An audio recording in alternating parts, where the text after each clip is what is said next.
Welcome to Cambridge Inside Out. My name is Robert Winters. And I'm Judy Nathans. All right, and today is October 19th, 2021. And we are now officially 2 weeks away from the Cambridge municipal election. So, Yeah. time is tight. It's starting to get that way. And, we'll talk more about this later on in the program. But Sure. What was I going to say? I've completely spaced out.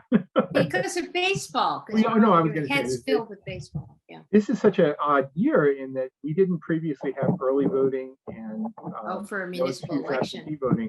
So all of the candidates in literature are typically, if they're still waiting, they better move quickly. All the candidates. I've been getting stuff in the mail. I got something from and I'm seeing people walking Joe down McCork the street. the first time. Yeah. Yeah, I've seen people walking down the street on Inman Street, walking to the drop box to deposit their ballots already.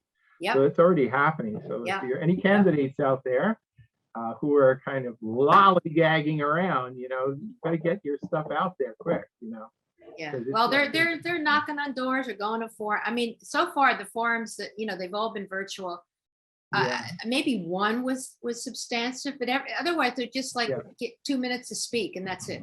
Like the CNA one. I had the opportunity to open I saw Cambridge that. Port, the Cambridge. I know one. you were good. Yeah, they just wanted somebody to just basically give the lowdown on how. But did you hear Patty Nolan ask how long it was going to be? I think she was. She's always looking to try and get the upper hand in everything. So no, I think she just immediately turn you off. How much are you going to let that guy talk? Yeah, right. Okay, go ahead. I don't hate you. But no, that was helpful. Hate me. But then it was just, I thought there'd be some back and forth, but I guess they didn't. I know they just talked about who they were, and that was it.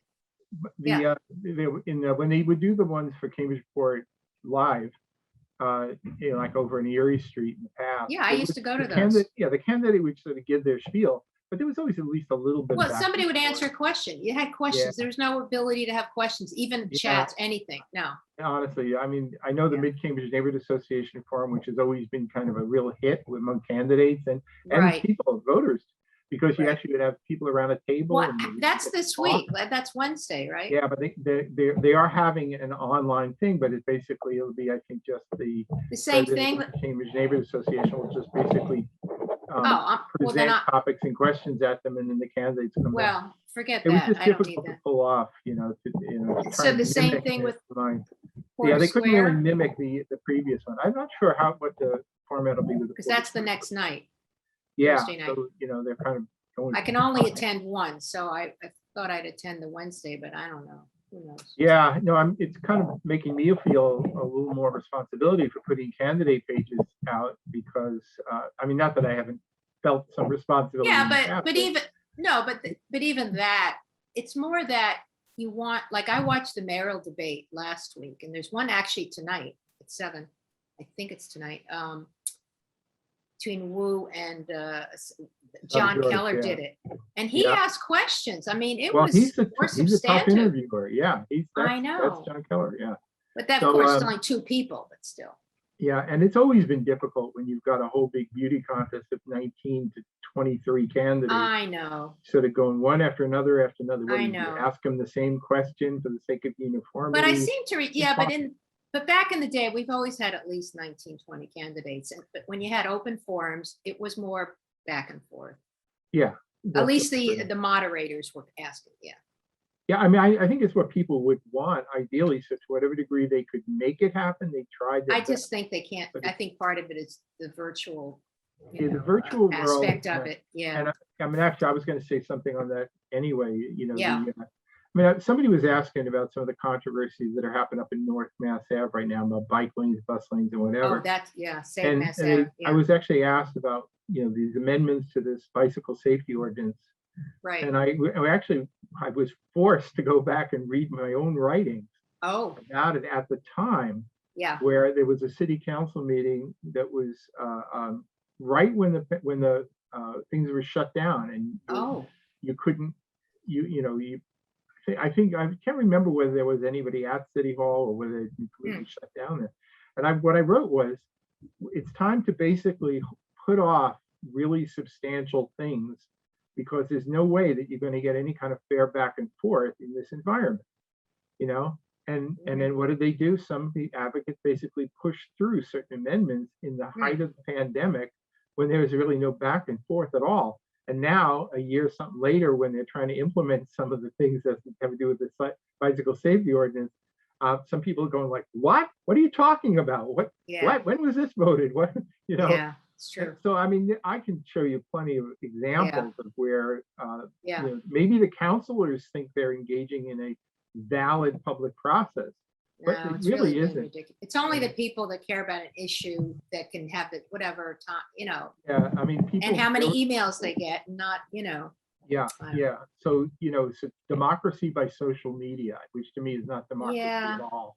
Yeah. So anyway, let's talk a little bit about baseball before anything. I've noticed I've got my caps and my pennants. I know. Is the game at 8 or 7 tonight?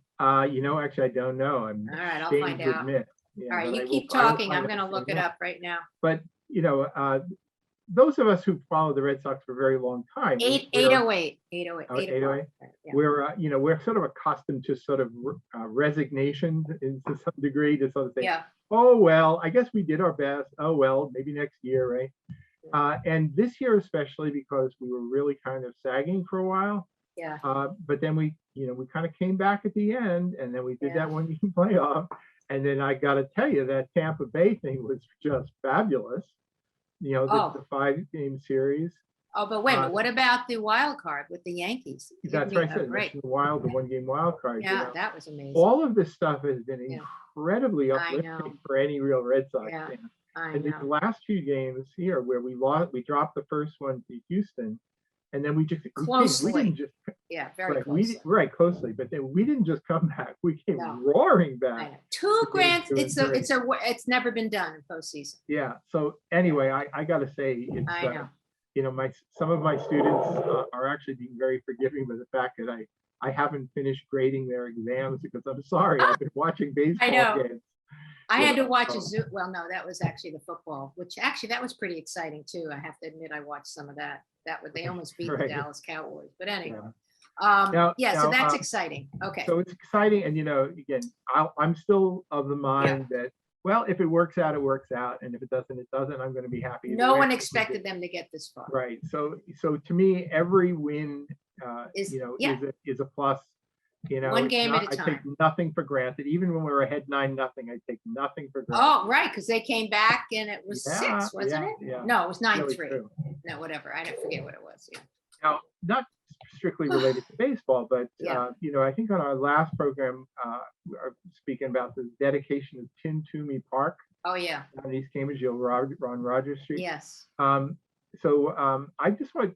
I think we should just speak a little bit about this here. I'm going to pop over here to well, first we'll take a look at one of my favorite signs from the baseball. Oh my gosh. Yeah. You know, only because it's funny.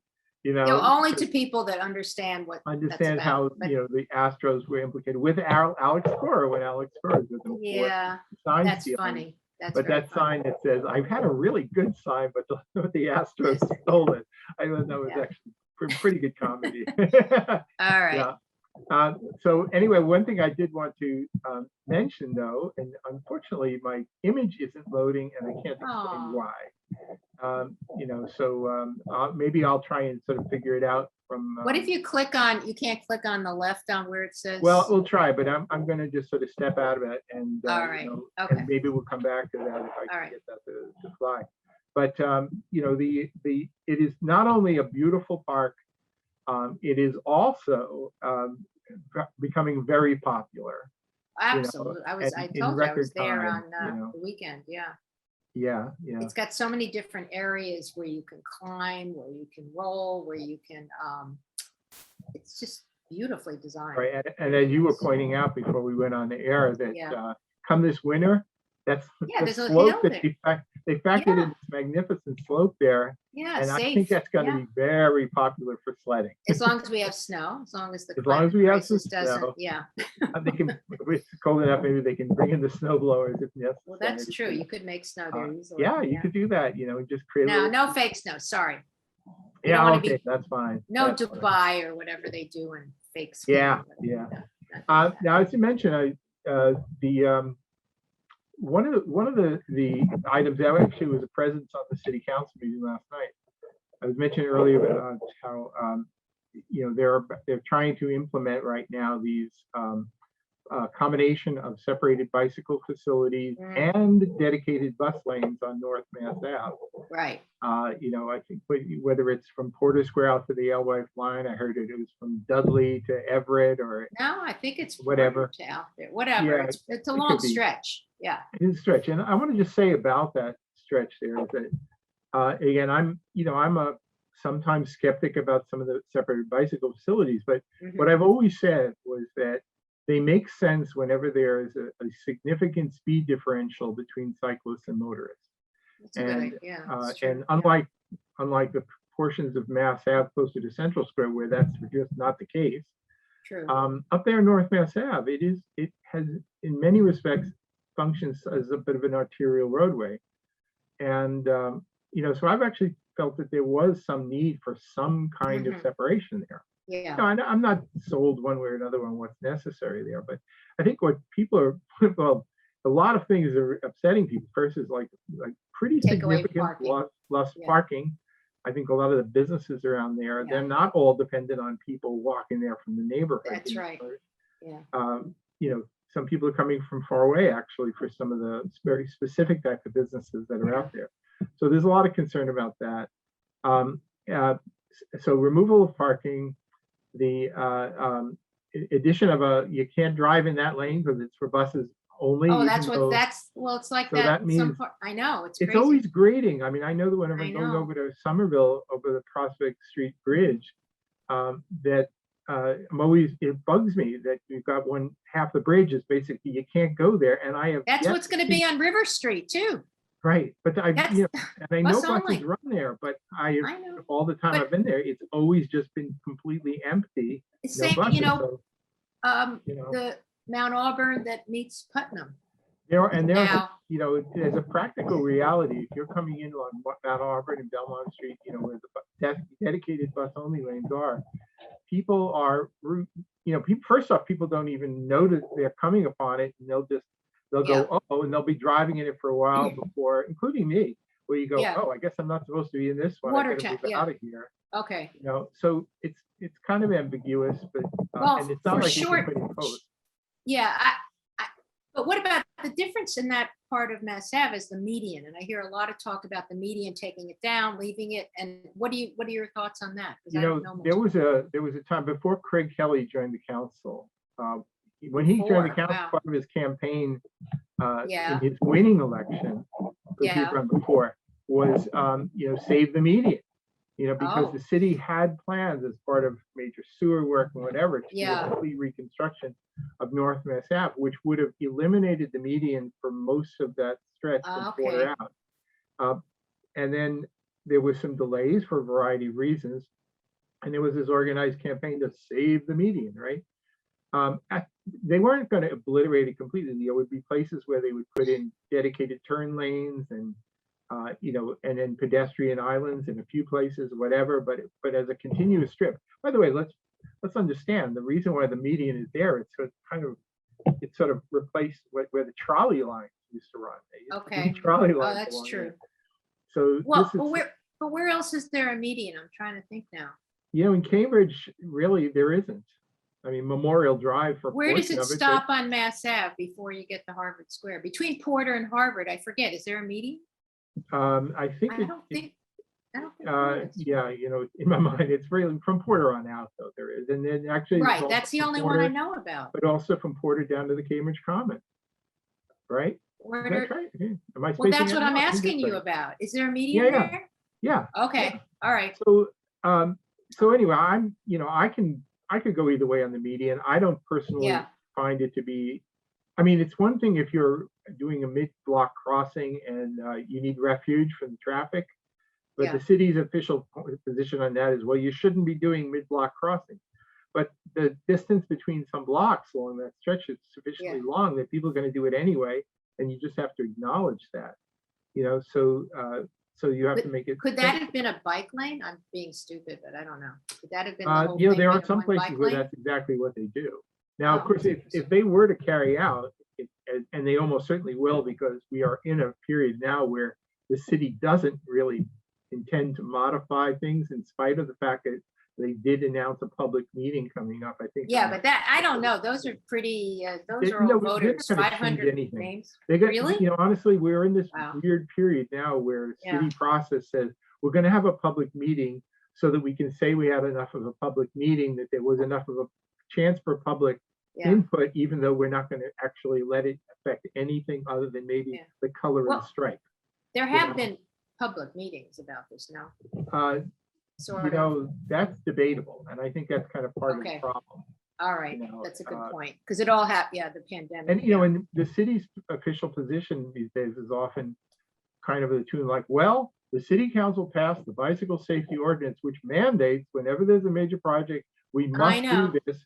We have no say in the matter. So they basically said, kick it to the city council, Well, and it definitely is a passed the voters ordinance, issue. not us. Yeah. But you I can mean, I'm see. still of the mind that ordinance is not really a legally enforceable thing. But but they'll argue with me to that, I'm sure. But anyway, it is a big deal, and and whether it goes, who can say? It is intertwining itself with the municipal election campaign. Oh, very much so. Yeah. The bicycle safety group pretty much said, sign the pledge, agree that you shall make no changes, nowhere, no how. And a couple of the counselors really stuck to that, and they don't want to even hear about the whole save. They will not hear at all. Right?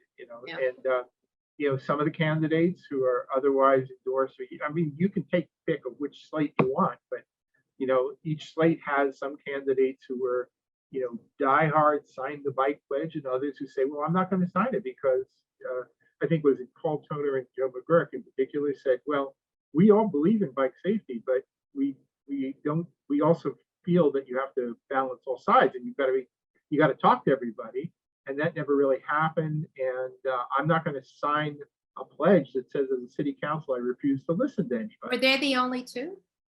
I don't know if they're the only. Where is that pledge? That's not like really a slate, but I'd like to see who signed that.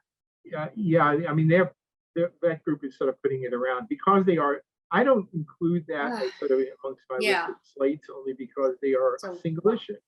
They are one and only one issue. So I'm not going to kind of sort of think of it as like they were some civic organization or something like that, because they really aren't.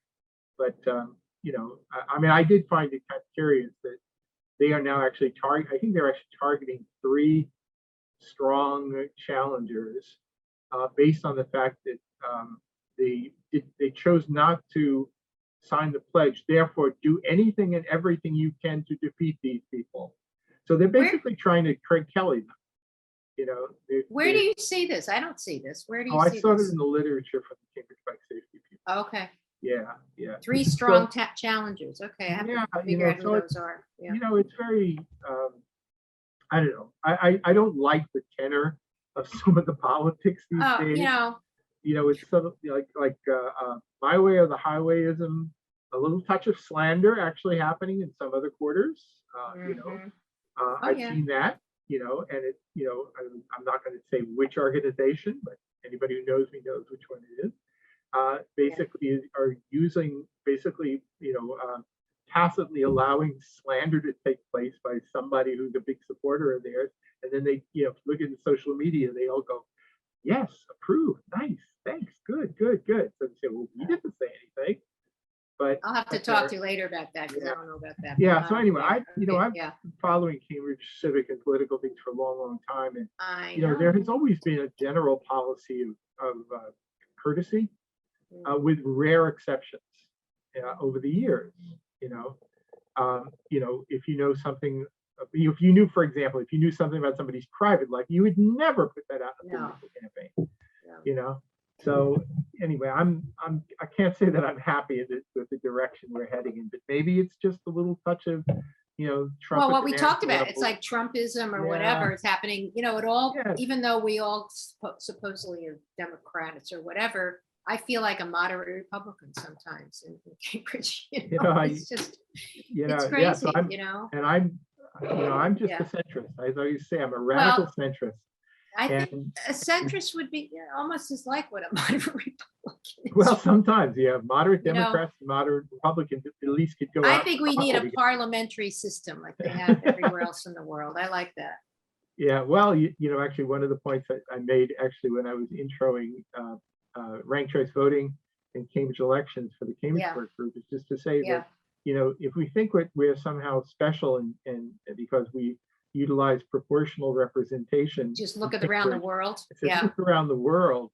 Yeah. Proportional representation is far more the rule than That's how they have in every democracy. they have to compromise with their coalitions and all that. I mean, I They watch form enough coalitions. Danish and other Yeah. series about Yeah. politics. It's like, Yeah, that's right.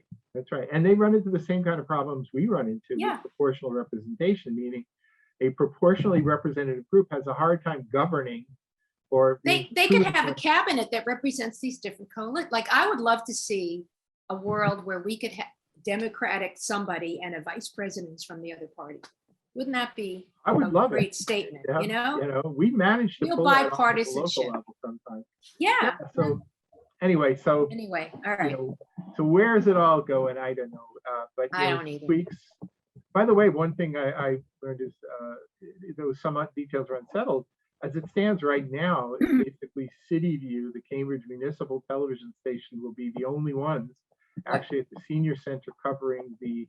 Well, that makes sense. That makes sense. Yeah, I mean, I haven't yet heard the full explanation, but I'll be in a. It's just they can't have that many people in that one space. You No, I can't have agree. CCTV and everybody with interviews Yeah. and stuff. I agree. Yeah. So I think CCTV, because they've asked me, role I want to play in here. We may do something out of the. Oh, that's wait, but CCTV we're not. updates. It's election night. Our night. It would be, yeah. Is that too? yeah. Oh, it is. We have a show that night. Yeah. We might as well because honestly, I there's forgot no about that. conflict. Yeah. That's true. I don't care. Yeah. But anyway, how we're actually going to do the coverage this year, who knows? It'll be different. Well, I won't be part of it. That's fine. Right. Fine. Well, hopefully this will be the last year of sort of COVID rules, and maybe in the future, we can, have a freer hand at some of that. Okay. So, we'll see. All right, we have 4.5 minutes left, so we should. What are we going to cover? We should talk a little bit. Like, there were 2 council meetings since we last met, but I think last night, I don't know which were more. I'm trying to remember even what happened at the 4th. There was also a public safety meeting which I watched. Yeah. I haven't been sort of tuning into too many of those. Yeah, I've been trying to keep up with it. One thing I think, though I can only give kind of from some partial thing because, I'm having some internet issues here, but I think I am going to at least do a little switch over here just for during our last few minutes here. Yeah. Before in the first segment here, just to speak a little bit about the COVID numbers. We actually, we've been doing really great, and I think we're still doing really great. But I do want to mention that, in the last week or something, our numbers have ticked up a bit. Yeah. Right. More indoor stuff. I don't know. I think it's a combination of, you let your guard down. You've done a lot of big public events, baseball games including. And so as a result, we've been in single digits for a long time, but as of today, we popped up to 10.3. So we are now officially over the 10 mark again. It's the double digits. So wait, what are you talking about? 10.3. What are you talking about? Meaning the 7-day average of the new infections. Oh, right. Okay. Yeah. So, so again, it's in the past, we've certainly had ups and downs. And I'm actually reasonably confident that this will then start coming down again. But I think it is at least worth acknowledging the fact that the nice ski slope straight down is on pause for a short while. So have you gotten your booster shot, Robert? I have not done my booster shot, but since they do recommend a 6-month period between. Oh, yours wasn't 6 months. Tomorrow will make 6 months. Oh, so, that's right. I forgot you're younger than I. Yeah, so I may actually sort of go for that very soon. Yeah. Good. Okay. So perhaps a few other things sort of mentioning about City Council last night. One was that quickly we have a couple. Yeah, no, we'll just go kind of quick We'll on this. continue it. Yeah, one of the items that came up was had to do with Carl Barron Plaza. There were the yeah. communications. There were like 37 letters from people basically saying, Well, they signed, it was like a petition almost, not a. it was written like kind of like a petition, but basically Yeah. saying that, Mhm. we weren't included. We're the ones who hang out in Carl Barron Plaza all the time. We want And, this. Yeah, and they the want a city's lot of making some things. plans for redesign of, in the heart of Mhm. Central Square, which is true. They have some plans there. Yeah. And by the way, some of it is driven by the fact that they are obliged to put in a separated bicycle track that'll kind of run along the edge there, which fundamentally changes the nature And of everything there. reconfigure the bus thing, everything's being Exactly. So it's a reconfigured. major Yeah. change, to be sure. Right. And they I don't know if they've settled on one. If they had two pretty interesting designs. I looked at the latest last night from July, and it looks like the ribbon sculpture is sort of. Yeah, is that where they're leaning towards? I actually like that one. But but so some of the folks who there, and by the way, there are people who I know who are regulars there, who are who are friends. So anybody tries to put that population into a tidy little box to say they are the unhoused or that they're substance abusers or anything else. But isn't it all of the above? It is all of the above, But to listen to Councilor Zondervan at the council meeting last night, he made it out as though the only people in Carl Barron Plaza are the quote unhoused. And but also the homeless, but also they should get everything they want, kind of. I don't know. Right, and it, I think that we List already is do quite a lot, long. actually, Yeah. But I always say when you're doing any kind of design of public spaces that you should plan for the space you want, not the one you think you're Also, it's got to be for everybody. And it is for everybody. Okay, all right. And We have